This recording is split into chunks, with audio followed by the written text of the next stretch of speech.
So passage 3 that eventually talks about an area which is very frequent in the exam over the last 3-4 years, and that is anthropology. So the first paragraph points out towards one very obvious fact whose implications may be lost to us, and that is the average human spends at least 1/4 of their life growing up. And then it is ridiculous, yet maybe this is the reason why we have gone on to dominate the planet. Discussion on those. The very next paragraph then talks about anthropology and the kind of research that was done in anthropology and the motivations behind it. So this continues. The last paragraph brings in a touch of feminism, right?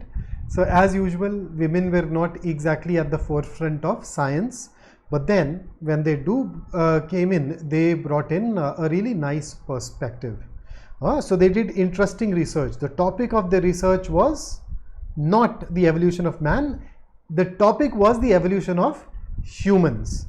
So new research reframed old questions, asked entirely new ones, and then they eventually came up with this really nice, different new idea that our business of reproduction is absolutely off the charts, weird. So we don't reproduce as much. So that's basically is your short and sweet passage.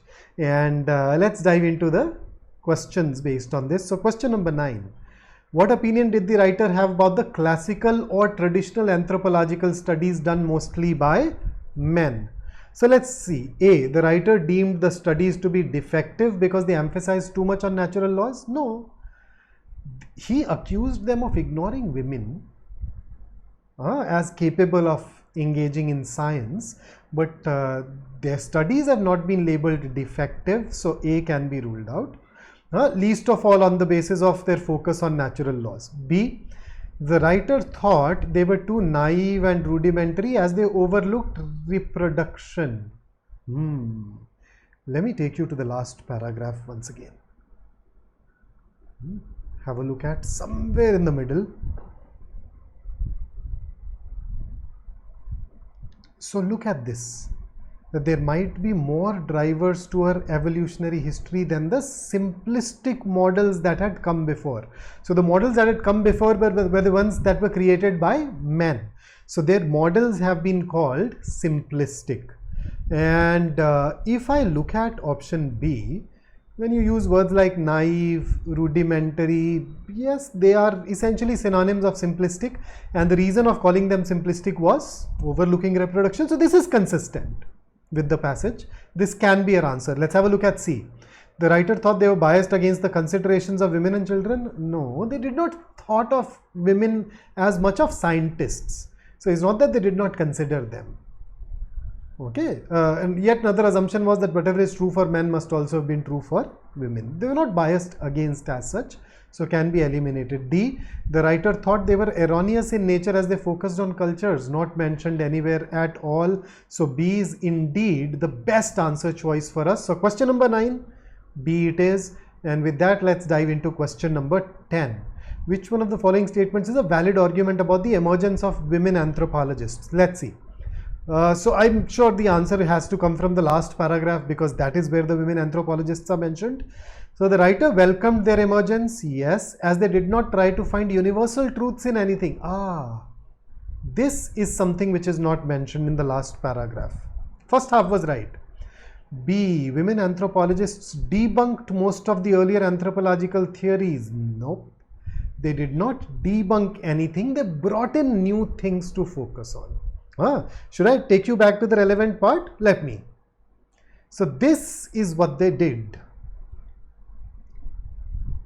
New research reframed old questions, asked entirely new ones. So it was not about debunking, it was eliminating those aspects that were earlier ignored, right? So going by that, I'd say that option B can also be eliminated. C, the writer was not impressed by the research findings of women. Hey, come on, he's gushing about women, right? So it is absolutely contradictory. D, Women anthropologists looked at human evolution from different perspectives, new questions, new ways of looking at the old questions. Yes, that's consistent with the last paragraph. So our answer for question number 10 should be option D. And here is your question number 11. Now question number 11 gives us a sentence and then asks for the meaning of that sentence in the context of the paragraph. So let's have a look at A. Men did not include women in their anthropological models and focus largely on natural laws. Now this is something that we debunked in the previous question as well. It's not that men did not include women. This basically says not so much that females existed, so they knew females existed, they took that into consideration, but rather that they could do quite interesting research. So they never believed that the women could do interesting research. So it's not that they did not include women, it's just that they did not include women as scientists, as anthropologists in their pursuit of finding truth about the mankind. Okay, let's have a look at B. Women who were largely ignored before could bring about a different viewpoint on human evolution. Okay, somewhat close. I would have preferred who were largely ignored before as scientists, but at least this captures the second half better. C. Men were not aware that women were capable of conducting meaningful or pertinent anthropological research. Were they not aware? Were they not aware? In the context, are we saying that, oh, men were not aware of it? Had they been aware of it, they would have included women. They did not think of women as an entity which could have thought or contributed highly. It was not a lack of awareness. It was more a prejudice or bias, and therefore I think C will be a significant distortion of the tone. And D, men being largely narcissistic ignored women, where once again, was it their narcissism? Not mentioned in the passage. The only place where narcissism is mentioned is with respect to the area called anthropology. We're saying anthropology is a narcissistic subject, because mankind is looking at itself. So it's not about men being narcissistic. Prejudiced, yes. Biased, yes, not narcissistic. So even D can be eliminated.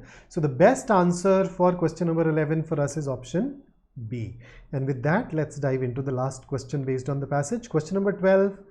Which one of the following set of terms best serves as keywords to the passage? So let's look at the keywords.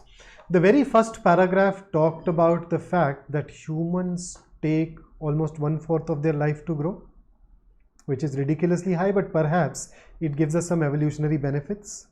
Then the next paragraph talked about anthropology and the motivations behind studying humans and the basic paradigm that was used.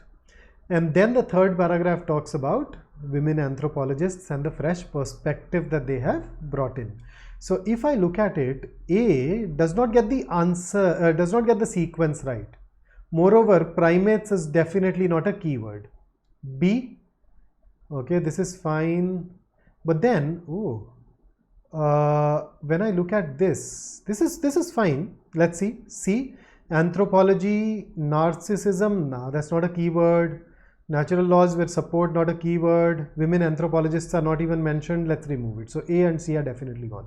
D, human evolution, natural laws, universal truths, and women anthropologists.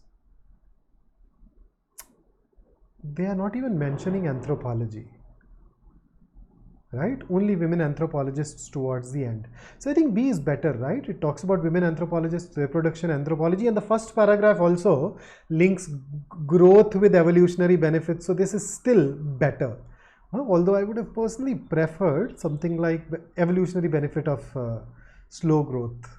But I think if you use elimination, B will still turn out to be the best answer choice for us. So our answer here should be B. So question number 12, B it is. And that concludes our passage 3.